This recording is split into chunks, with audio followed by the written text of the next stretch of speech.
Justice like lightning. That's right. Today we are talking about the Thunderbolts. Dun, dun, dun, dun. I don't know what the Thunderbolts song would sound like. That sounded pretty good, though. Yeah. Welcome to the Number One Comics Podcast. I'm your host, Jonah. With me is Bill. Bill, how you doing? I'm great, Jonah. How good. are you? Good. I feel like it's been a long time. Yes. But we know it has not.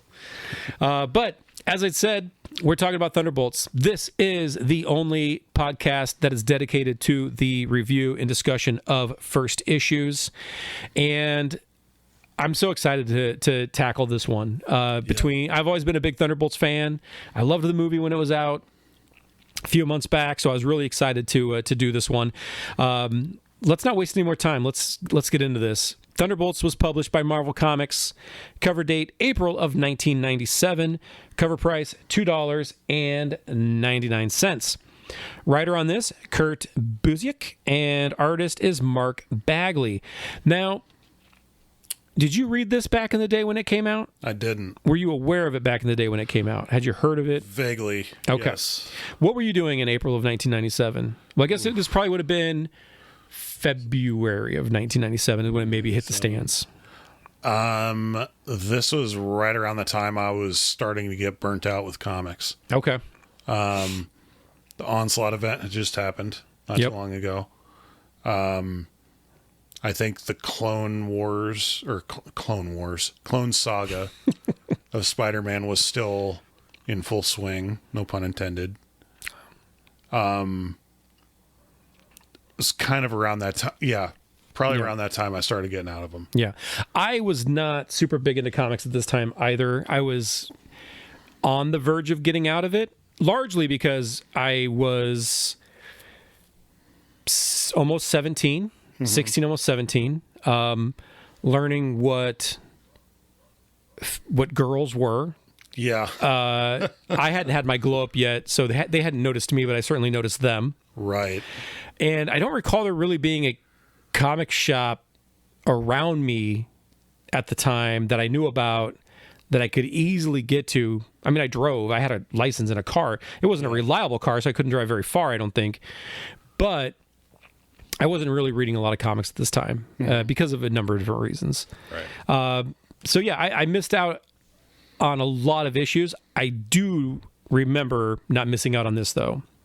In 1996, the battle against Onslaught had left a void in the Marvel Universe, right? Mm-hmm. Captain America, Iron Man, the Fantastic Four, the Avengers, they were gone. We've discussed a little bit of this a few episodes back when we were talking about the Heroes Reborn Fantastic Four. Right. Because that title came out of that shift. Marvel, because they didn't control those titles or those characters, they were still publishing books. They were just publishing books like Heroes for Hire. So they had a new Heroes for Hire that came out around that time. They had a new Alpha Flight book around that time. And they were still doing Incredible Hulk, which is where the Thunderbolts first appeared. It was actually back in January of 97's Incredible Hulk number 449 by the legendary Peter David and Mike Deodato Jr. Before we get into the issue itself, I do want to issue a spoiler warning. Now, I know we're talking about a comic that's nearly 30 years old at this point, but I still think it's a little warranted here. So if you don't want to be spoiled on the twist in this comic, go read it first. You can get it as a trade paperback. It's on the Marvel app, I'm sure. I paid $15 for this issue.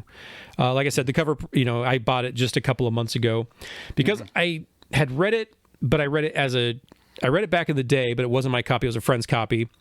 I picked up the trade paperback when that came out, but I'd never had this actual single issue. But when knowing we were going to talk about it for this show, I was like, I wanted to pick it up just for this discussion. Let's go ahead and get into it. And I want to start with the cover, as usual. And again, it's a team cover. We've talked about this before, where you kind of have the team that's just sort of like static. They're not doing much. You have a little bit of that here, but I love the angle that they're using with this, where it's not just us facing the team.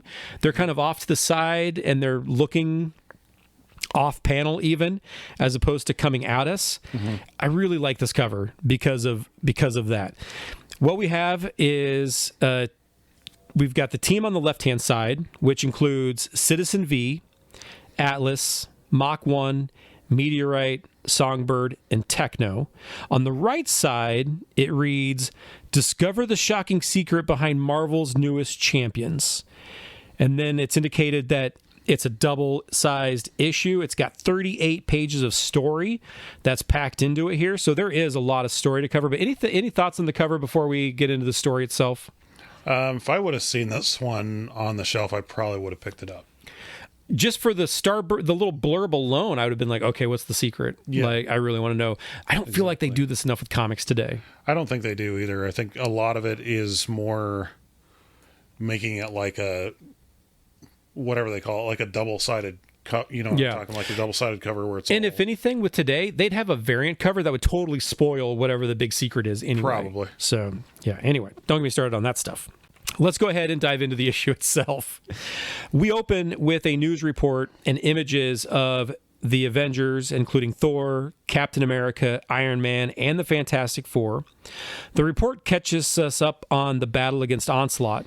This is a few weeks after the battle had taken place and is essentially a roll call of those that have been lost in the battle. We then cut to a double-page, wide-angle shot of the news reporter on location in the burning ruins of an inner-city neighborhood. It was nearly leveled after an attack by the giant mutant-hunting sentinels that had been controlled or directed by Onslaught.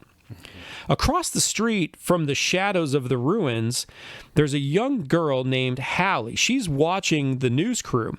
She's actually seeking safety and believes that if she reaches the news crew, she could find that safety.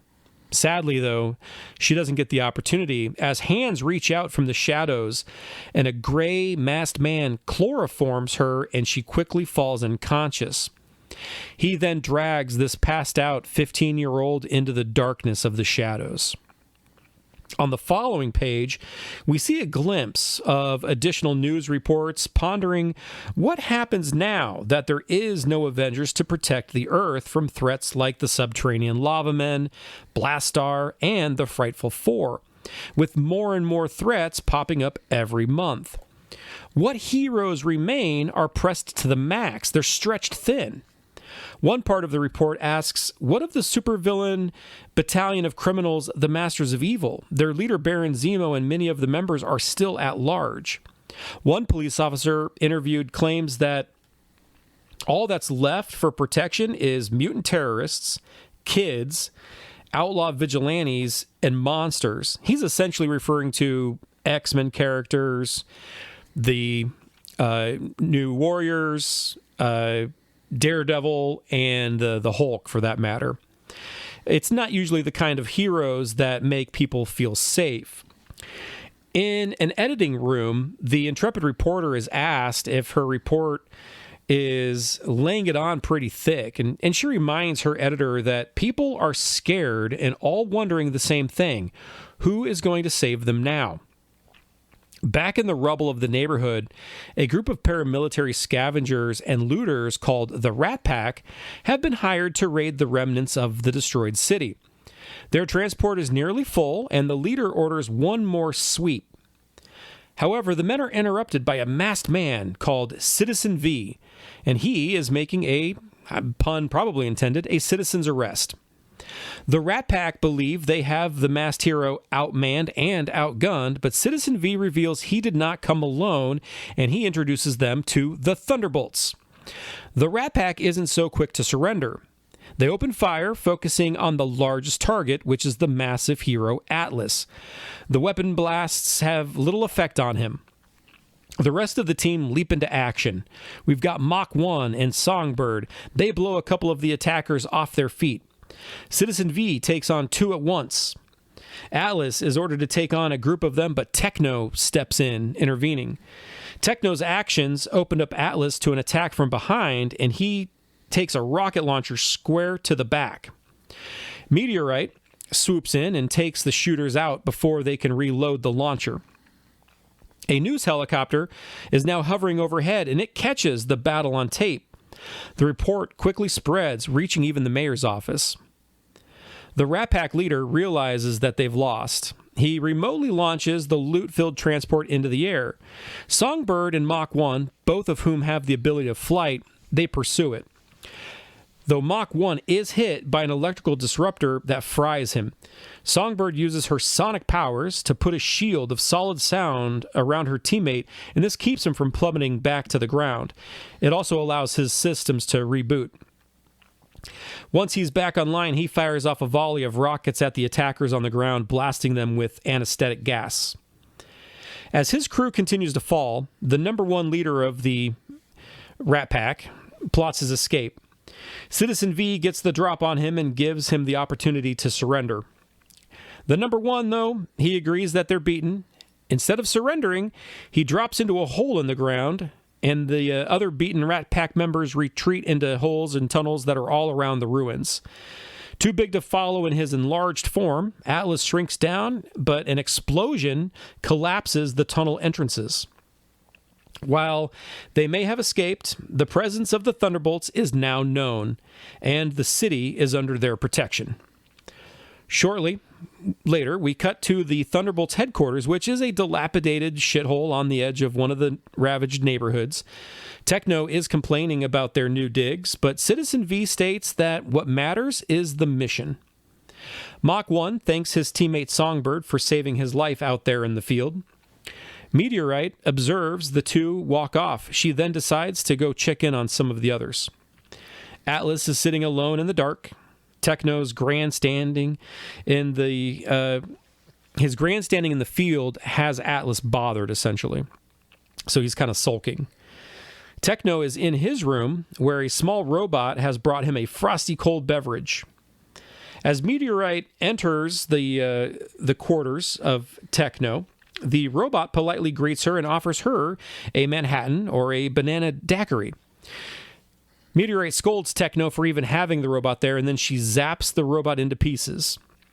She states that news helicopters saw them returning to their base and knows where they live, so the media will be there soon. Citizen V enters at that point in time and corrects her, saying, "They're here now." A short time later, the team is assembled outside their headquarters. The press have gathered around them, and they understandably have a lot of questions. Where did they come from? Are there any government connections? That's just an example of a few. Citizen V addresses them, stating they are the Thunderbolts. They are merely volunteers trying to do their best in a troubled world. After introducing himself as the grandson of the original Citizen V, a hero who was active during World War II, he then introduces the rest of the team. Techno, whose mentally controlled tech pack allows him to access thousands of weapons. Mach 1, who combines maneuverability and shattering firepower. He's basically a human jet fighter. Songbird, whose voice works wonders. Atlas is the powerhouse of the team. And Meteorite, who burns bright and strikes as hard as her namesake. One reporter asks if they're there to replace the Avengers and the Fantastic Four. Now, after a pause, Citizen V replies that no one can replace them. One reporter asks Atlas if his size-changing powers are connected to Dr. Henry Pym, who was both Ant-Man and Giant Man. Atlas sidesteps the question in the name of maintaining their backgrounds and secret identities.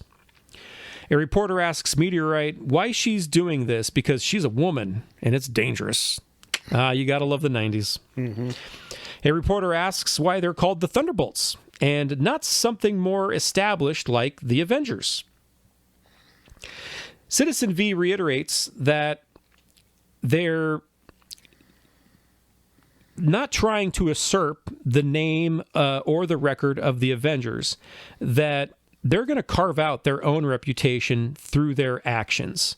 However, before that, he does quote a 17th century poet, Thomas Randolph, who had written, "Justice like lightning ever should appear To few men ruin, but to all men fear. Citizen V states the reporters can interview each member individually. It might be a better use of their time. Mach 1 is explaining to a few that his flight suit can do anything a fighter jet can do in half the space. Songbird is not as comfortable in front of the cameras and just gives a shout out to her mom. Techno is the most cocky, claiming to be the backbone, and if it weren't for him and some of his gadgets, some of the team members wouldn't even exist. Citizen V is about to give the press a tour of their headquarters, but a report comes in that the Rat Pack has been spotted again. Citizen V cuts the interview short, declaring that duty calls. Citizen V, Techno, Songbird, and Atlas are on Citizen V's flying V-Wing, while Meteorite and Mach 1 are flying alongside. On the ground, the Rat Pack sees them coming. They're even expecting them. They blast off in jetpacks of their own. While Mach 1 wants to pursue, Citizen V reads this as a trap. The aerial pursuit draws the wows of innocent bystanders who are looking in from office buildings. Dallas Riordan, in the mayor's office, she gets a call from her boss. Whereas the Avengers were federal, he wants the Thunderbolts connected directly to the city. The Thunderbolts are led by the Rat Pack out of the city and directly into an ambush, just as their leader had suspected. Waiting to take them on is the superhuman wrecking crew. While the Flying V is obliterated, the four riders are aided by their teammates. Atlas drops right on top of the Asgardian-powered felons, sending them flailing through the air. The Wrecker swipes at Citizen V with his Norse-enhanced crowbar, but whiffs. Pile Driver smashes his fists into the ground, creating a large tremor. This breaks off chunks of the Statue of Liberty, so they're fighting on Ellis Island. A group of tourists are saved from fallen debris by Songbird. Bulldozer charges at her, but Mach 1 swoops in, knocking the stampeding brute away. Wrecker, he leaps towards Citizen V, but he's punched into the ground by Atlas. Unfortunately, Atlas doesn't see Thunderball attacking from behind, and the Goliath takes a hit to the jaw and is sent flying right into the ocean. Meteorite hesitates, waiting for a sign for her teammate. She wants to see that he's okay. Pile Driver, whom she'd been battling, uses this distraction to drive a chunk of concrete and rebar right into her front side. The force blasts her through the outstretched arm of Lady Liberty. Now, news outlets at this point, they're overhead, and they're spreading the footage across the nation. Wrecker capitalizes on the situation by swinging his crowbar into the base of the monument with a massive thakoom. He threatens to bring the entire Statue of Liberty down if the Thunderbolts don't surrender. Techno claims it's only metal and stone, but V knows it's so much more than that. The wrecking crew laugh heartily at their apparent victory. Mach 1 swoops down, though, and fires rockets of knockout gas right into each one of their open mouths. Songbird uses her sonic ability to create sound globes enveloping their entire heads, so the gas has nowhere to go other than straight down their lungs. The last of the crew standing, it's Bulldozer. He claims they can't get him like that because he's got a steel plate welded right over his mouth. But what can get him is a very large, very pissed off Atlas. A single punch sends the last of the wrecking crew flying off into the distance. With that, the Thunderbolts have won. They can hear the distant roars of cheering. Dallas Riordan arrives at the island on a boat to greet the team and officially welcome them to the city. Atlas likes what he sees in the mayor's assistant. Citizen V shakes her hand, assuring her that they will have much to discuss. But first, the team gets busy repairing the damaged Statue of Liberty. They make it stronger and sturdier than even before. Street vendors are quick to start selling Thunderbolts merch. Spider-Man gives his approval after seeing how the team handled the wrecking crew. Also, we see the new Warriors. They welcome the help around the city. We even see Black Widow. She sees the team as a good thing. The Thunderbolts soak in the accolades from within their base. Citizen V enters the room, and he's not wearing his shiny mask like usual. His face is horribly scarred. He opens a closet, removing a mask, but it's not the one he's been wearing. It's his real mask. and it's the mask of Baron Zemo. Zemo reveals to us that the team's shocking real identity, they are the masters of evil. Techno is really the fixer. Mach 1, the Beetle. Songbird is Screaming Mimi. Atlas is Goliath, and Meteorite is Moonstone. By the time the world realizes what a viper it has clasped around its breast, these are Zemo's words, not mine, it will be far too late. Somewhere far from the city, the kidnapped Halle Takahama is desperately praying for a survivor or for a savior, but none has yet come. And this is most definitely to be continued. Thoughts, Bill? Well, the twist at the end definitely did not see that coming. Right. That was pretty cool. And I'm a huge fan of Baron Zemo anyway. And I was kind of hoping he would somehow be involved in the movie Thunderbolts. Considering they introduced the character in the MCU already, yeah, it was a no-brainer. Yeah. No-brainer. He should have been the Citizen V putting the Thunderbolts together. Yeah. Even if you had the same heroes, he should have been Citizen V. Yeah. Man, missed opportunity, Marvel. I do like the lead up to it, though, because I always like finding a new superhero team. You know, we've talked about some very, diverse ones here, I'd say, on the podcast so far. We've talked about, like, Youngblood. We've talked about, like various X-Men teams, various Justice League teams. They're not very polished, which is kind of to be expected. They're kind of like a reserve team that just kind of showed up to take over. Yeah, it's like Avengers. Like your third stringers getting called into the game, right? Right. And exactly. they've not taken a lot of snaps in real life kind of thing. Right. Yeah, it's good to see those growing pains or the fact that they're not always on the same page necessarily. Yeah.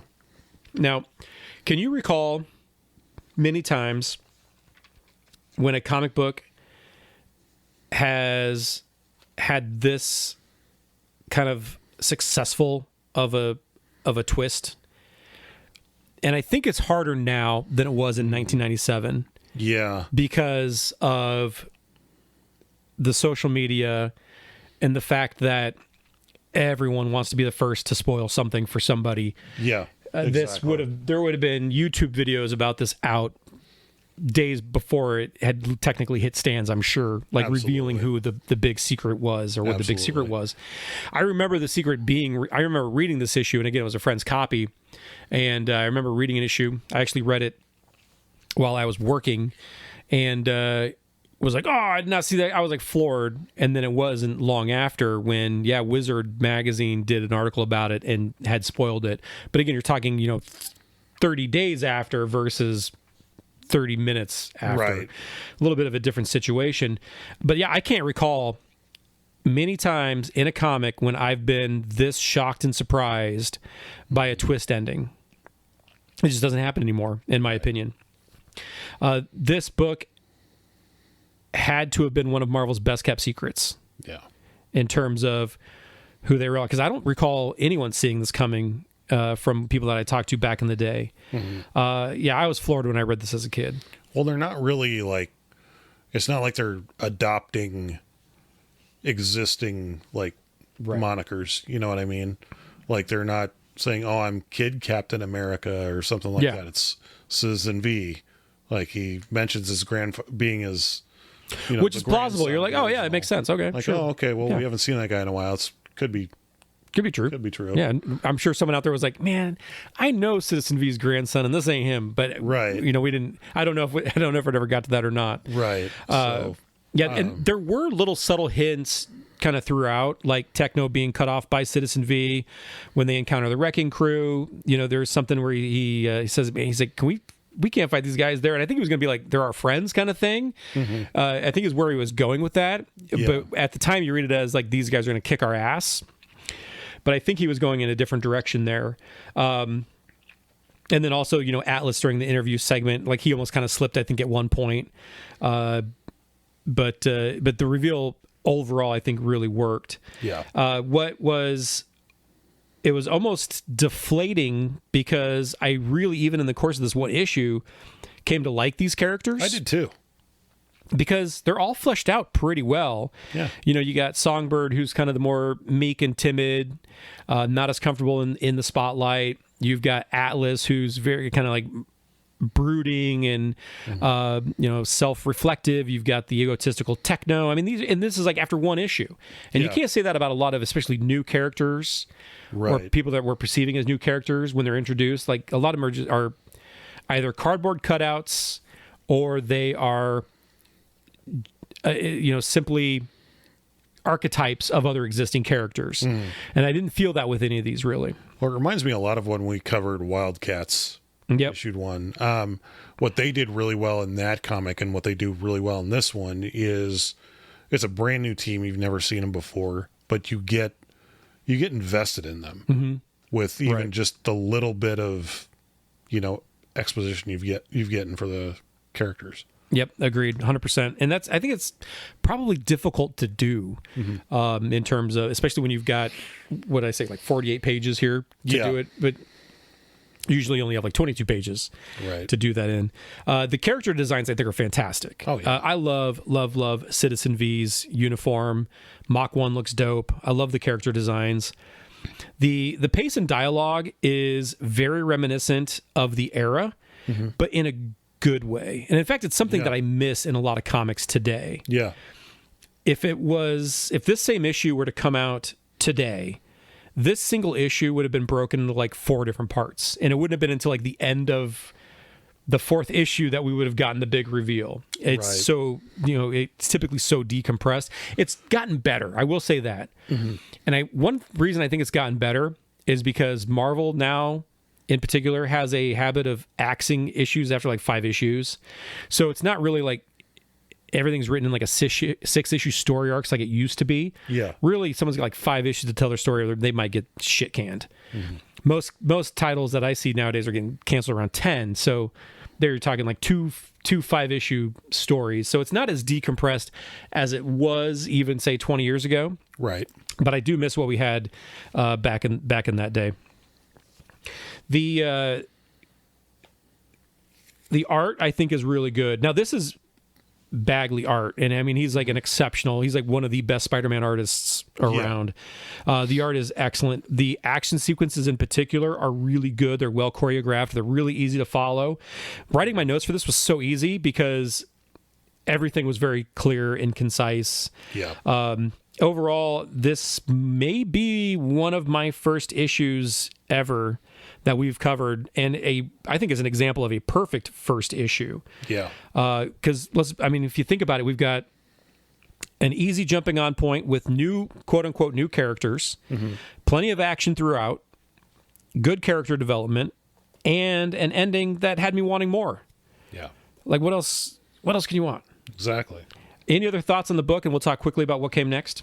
Which there's a lot because Thunderbolts have been around for a long time at this point. Right. I can't recommend this one enough. Yeah. This is one I probably wish I would have picked up back in the day. I know, right? Yeah. I wish I would have stuck with it back in the day. So, like I said, what came next, which is, again, a loaded question. The idea of the Thunderbolts has evolved a lot over the years. Eventually, some of the members actually did seek reformation, where they're like, I kind of do want to be a good guy. And other ones did not. And so characters, came and went. At one point, we've talked about this before, a brainwashed Jack Monroe, a.k.a. Nomad, when we did our Nomad episode, he comes in as the new Scourge after being brainwashed, and he kills, or apparently kills, several of the members. The series, it did take a new direction with issue 76, and issue 81 was the final issue of that first volume, so to speak. Now, following that was an Avengers Thunderbolts miniseries. And then in late 2004, we saw a new Thunderbolts title launched. However, that one only lasted 18 issues, and it was literally called New Thunderbolts. Like, that's what the title was. It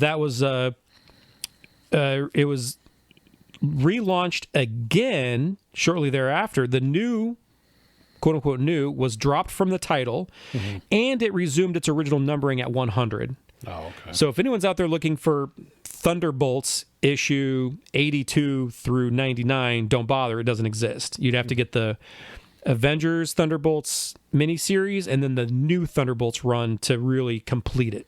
Right. With issue 110, there was another change in direction of sorts, and this was post-Civil War.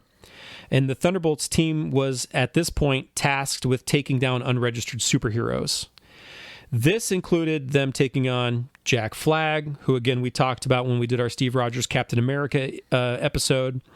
The next few years took the team through a variety of events or a variety of status quos changing, including Secret Invasion, Dark Reign, the Heroic Age. At issue 175, the book was retitled Dark Avengers, and then that ran through issue 190. I actually could not remember what Thunderbolts issues I have in my collection, so I had to go back and take a look. I did pick up the first few issues of this as a trade paperback. So I've got the first, I can't remember if it's 6 or it might even be 8 issues collected. I'm not sure how many it is. And I only read the first issue of a friend's book because I remember after reading that first issue, and it was new at the time, I don't recall ever following up with him and being like, "Hey, what happens? Where's that second issue?" We never did. It just never. The conversation never happened. Right. Anyway, what I found is I began picking this book up with issue 110 because that's when they brought on new creative team, and it was it was sort of branded to me as a good jumping on point. And it was, because it was completely different than what had come before it. So I picked up 110, and then I stuck with it all the way through the very end at issue 190. Okay. So I've got about 80 or so issues in my collection today. Right.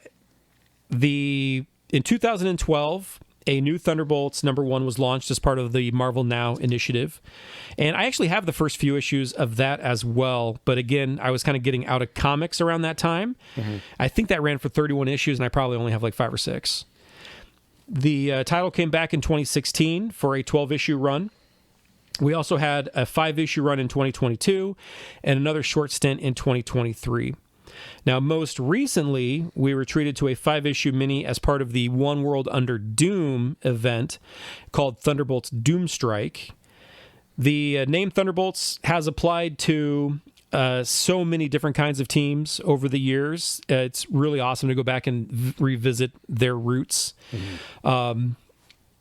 Let's go ahead and rate it, though. And I know we talked a little bit about how much we really enjoyed this issue. Right. So I got to ask, would you have paid to see more of what Baron Zemo does next?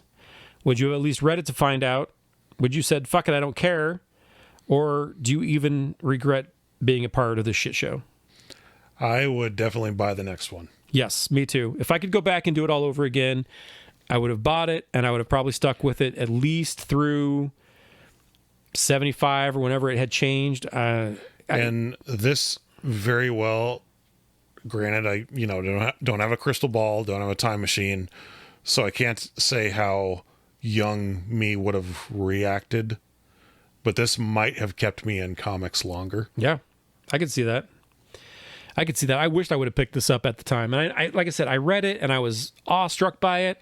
I wished I would have taken it upon myself to go seek it out, right, and buy it, and then kept buying it, because I think that would have been, worth it. So, but kudos to Marvel for pulling off something that I don't think they could pull off today. Right. I don't think they've got the caliber of creative talent to tell this kind of a story, and I don't think they can keep a secret this good.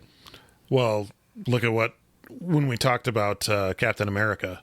Yeah. The viral, Hail Hydra thing, that got spoiled for me. That was hitting the newsstand the day of. Yeah. Yeah, 100%. So, excellent. Well, be sure to check this out. It's available as trade. I'm sure it's available on the Marvel app. I picked up this single issue for $15, and I don't feel like I overpaid a cent for it. I love this issue. Yeah. Like us, subscribe. You can find us on YouTube. Look up Field of Geeks. You can find us on Facebook at the Number One Comics Podcast. Special thanks to everyone at the Field of Geeks Network for making this podcast happen. And special thanks to Raven X for the music. And we'll see you guys next time. For Bill, I'm Jonah. Take care.